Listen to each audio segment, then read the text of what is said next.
get started. I will now consider your unconditional surrender.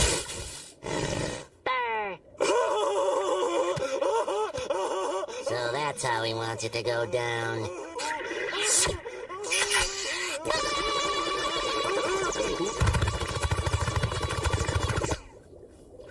You missed me!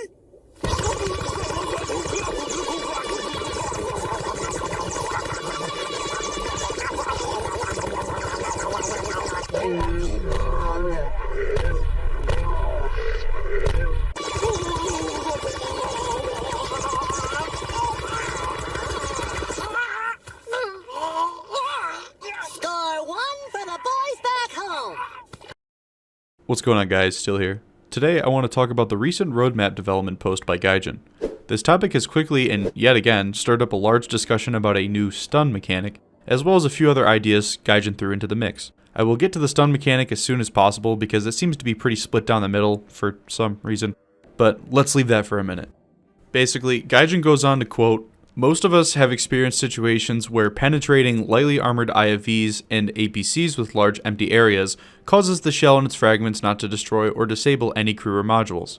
This could also happen to tanks that are penetrated by shells with a narrow damage zone as well. When this happens, the shell and its fragments pass close to crew members and modules and sometimes even hits them, but it usually is not enough to cause sufficient damage to stop the enemy from being able to fire back, at least for a short time.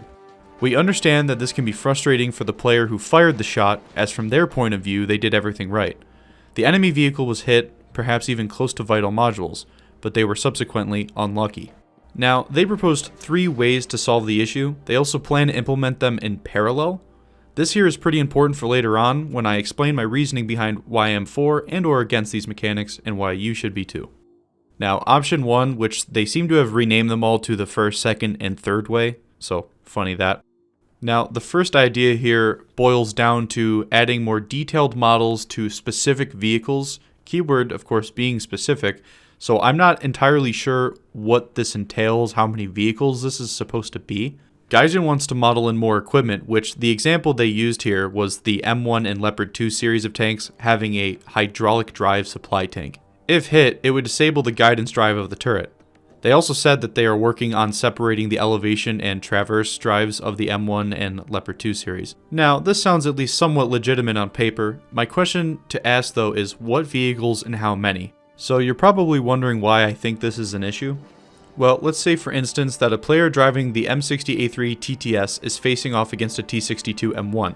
If the T62M has no extra modules that are responsible for turret functionality but the M60 does, there is a potential balancing issue here. If the player in the M60 shoots the T62 and the shot phases through where the T62's hydraulic system would be and does nothing, yet the T62 turns to and whiffs a shot, hitting nothing but the M60's hydraulic system, that M60 is now at a massive disadvantage and the likelihood of death has just increased.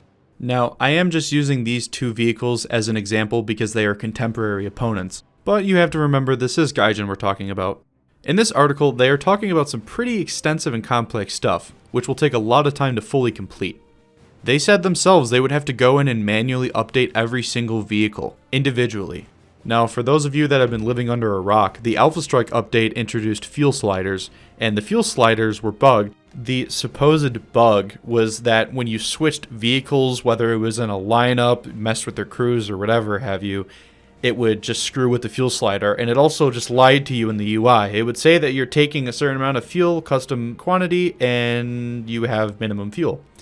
So, yeah, not a very fun bug, kind of ruined air for the entire update so far, and it took them just until the last week or so to fix the fuel sliders. A mechanic which should have been so simple to implement in the first place in a game that started off as a flying game, to say the least, is pretty depressing. Anyways, without getting on too much of a tangent, there could and definitely will be vehicles that are straight up buffed by having incomplete models, where others which are complete are now, for a lack of a better term, in a nerfed state.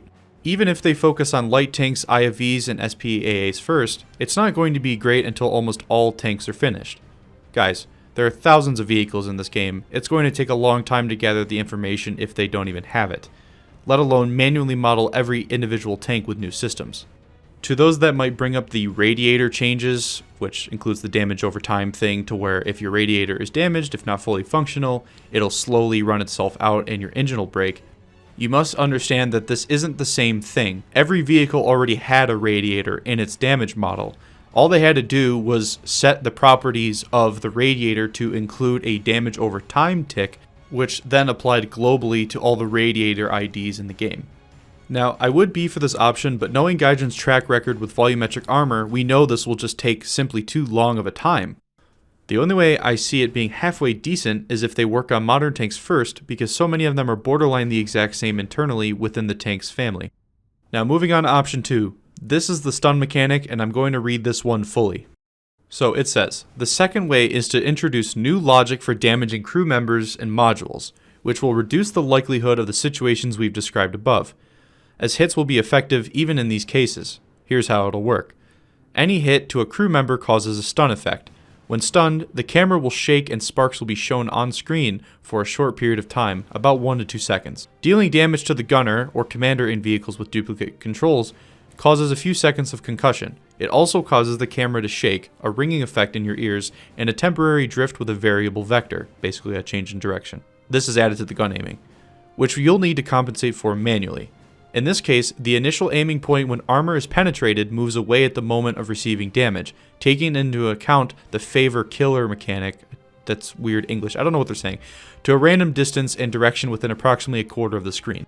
Now, I'm not really sure, I think they were talking about the hunter-killer mechanic for main battle tanks and stuff, so I'm not really sure what they were saying there, and of course, there has to be a typo on the most controversial of all the mechanics, but let's get into it. Now, some people were saying this only applies to a penetrating hit because they say something about when it penetrates the armor and it hits the gunner, it's going to make the turret do the movement thing in whatever direction. I think they were just saying that when the tank gets shot and it hits the gunner, the freaking turret's going to freak out for a minute because the gunner's all jumbled up. I don't know. Again, poor translation on their part, but it does clearly state that any hit to a crew member causes a stun effect. This, of course, means that it also applies to overpressure via autocannons and high explosive, not just solid shot and APHE damage. The stun effect will cause the camera to shake and sparks be shown on screen to indicate the stun for 1 to 2 seconds, as well as a tinnitus sound. But, Gaijin, have you not learned? Screen shaking has been done away with in most games because it looks amateur, shitty, and nauseating. You better make sure it can be turned off. Yes, tinnitus has an audio slider, I know that.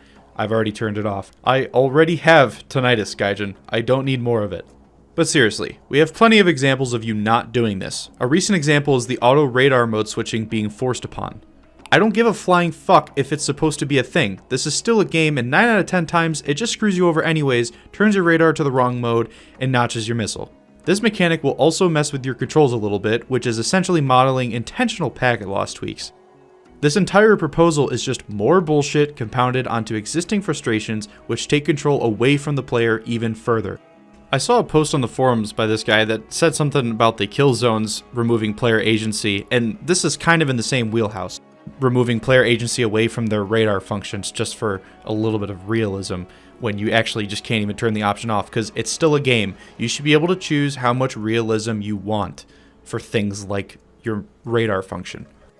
Now, look, maybe this isn't the right video to talk about realism. I prefer the term believability. It's kind of weird and it's hard to explain, and it probably needs its own video, but I used to be kind of for realism in War Thunder, and I still am to a point, but I'm more for believability, where I can believe and be, not necessarily immersed, because that's also a bad word, but believe that what I'm doing in my vehicle is something that a pilot or a tanker would do in real life. Not all the crazy shit, yes, but just things like the auto radar function seems to be something weird when a pilot in real life would want his radar to do manual switching if he's having issues of any kind, whether it's the enemy aircraft doing something different that the radar doesn't like, or etc. Now, this is where I will direct your attention to the survey. As of recording, the survey Gaijin held points to a 42% in favor of adding the stun with a 57.9% in favor of preventing its addition. For the longest time, there was nobody voting no, which was pretty concerning. How in the hell do 42% of players who took part in this survey think this will be a good thing?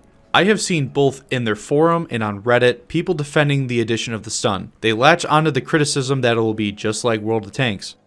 But Watt has a 10 or so second stun. This is only 1 to 2. Okay guys, do you know how many ways you can take damage in the average Watt match? Other tanks and artillery. Not tanks, artillery columns, direct fire howitzers, strafing from guns, rockets, bomb explosions, autocannons, missiles, thermobaric, and top attack missiles to boot. I don't really think that 42% actually used their brain beyond a Watt neuron activation argument and worked through the thought process of how many types of threats there actually are in War Thunder. The first big one is high explosive from direct fire howitzers, which the game has added a lot recently, and a lot of them have a rather competent reload of 10 to 12 seconds. If they shoot you and they haven't already overpressured your crew or damaged your breech, your barrel, your tracks, whatever, and they stun, say, your driver or your gunner, you now have an extra 1 to 2 seconds that you can't react. They stun your loader, you have an extra load time, even with the new loader dropping the shell mechanic thing, whatever it's called. Look, that 1 to 2 seconds is just tacked on to the 1 or 2 seconds you might have needed to win an engagement. I'm sure we've all had examples where if we just had a 1 second quicker reload or 1 or 2 second quicker reload, we would have won the engagement. That happens a lot. Again, some people think that it's only penetrating shots, but they clearly stated any damage to your crew. HE and overpressure are responsible for this. You think the Sergeant York was bad when overpressure first came out? Now, you're not going to be able to do anything when it's overpressuring your crew very quickly or very slowly, whatever. Just a death by 1,000 cuts. It's going to be constantly stunning you, and you're not going to be able to do anything. It's going to be worse. Speaking of autocannons, do you really think there will be some kind of stun cooldown? No. This mechanic will just buff autocannon tanks to repeatedly do damage to the crew via penetrating shrapnel and HE overpressure. Again, Sergeant York, I'm looking at you. Here in this clip, I'm surviving an engagement with a ZBD-04A simply because I did not get stunned. Had there been this mechanic, I would have been dead. Well, sooner, I guess. Instead of that guy disabling my engine, then barrel first, he just sprayed wildly. Hilariously enough, the particles from all the ricochets made my job that much harder.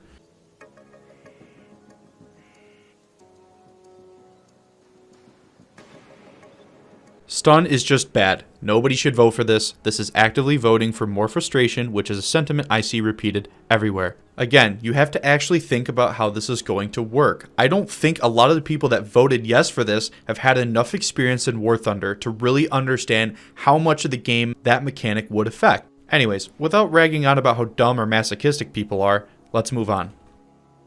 Now, moving on to option 3. Essentially, they want random fires in the fighting compartment to happen because IRL, there could be stuff lying around internal modules that can start a small fire, slowly damaging the crew. I don't really see how this fixes the issue in their thesis. All this will do is give a kill to someone who completely whiffs a shot on an injured light tank or IFV, and it just finishes off the last of their crew. Basically a shit way to implement a damage over time that isn't connected to engine fires. Fuel tank fires kind of already does this. Again, I don't really see a reason to add more bullshit. Now, moving on. They want to implement a healing mechanic to injured crew where they heal over time if not in combat, effectively. Everyone's been asking for a crew heal mechanic for years. This is a kind of a good thing, I guess, but it's kind of ironic considering they want to have 3 different realistic approaches to fixing one issue, but then follow that up by adding in the typical FPS game heal mechanic. So I'm not entirely sure if I'm all for an automatic healing of sorts.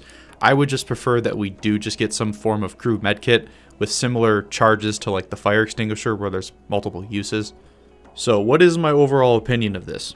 Well, for starters, Gaijin should have had more complex modeling years ago, before they added an extra 500 plus tanks.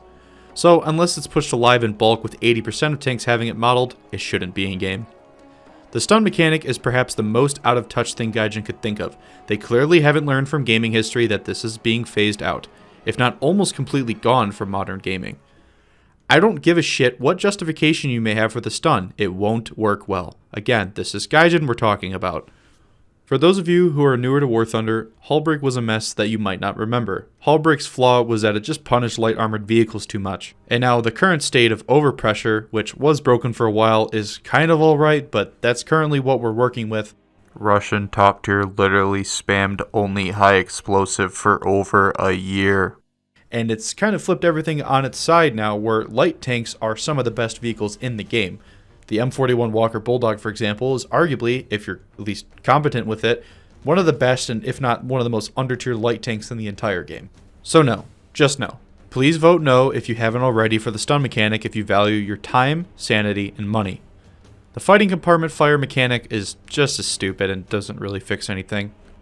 What would fix the game is damage being consistent, with volumetric armor and shells actually working first. It's one of the longest running problems that has plagued ground for years. It even plagued air back in the day with sparks and all that stuff. Damage is not consistent. I understand that there's a bridge between realism and gameplay, but it doesn't make sense to me how sometimes this game just doesn't have consistent damage. This entire thing is just Gaijin attempting to lay a bandage over a severed limb which has been pissed on like a jellyfish sting. In this clip I had by complete accident earlier, messing with the sim sight and bushes. This kind of damage consistency issue is what War Thunder needs fixed. It's not a light tank, it's not an IFV or an SPAA, it's a full-on main battle tank.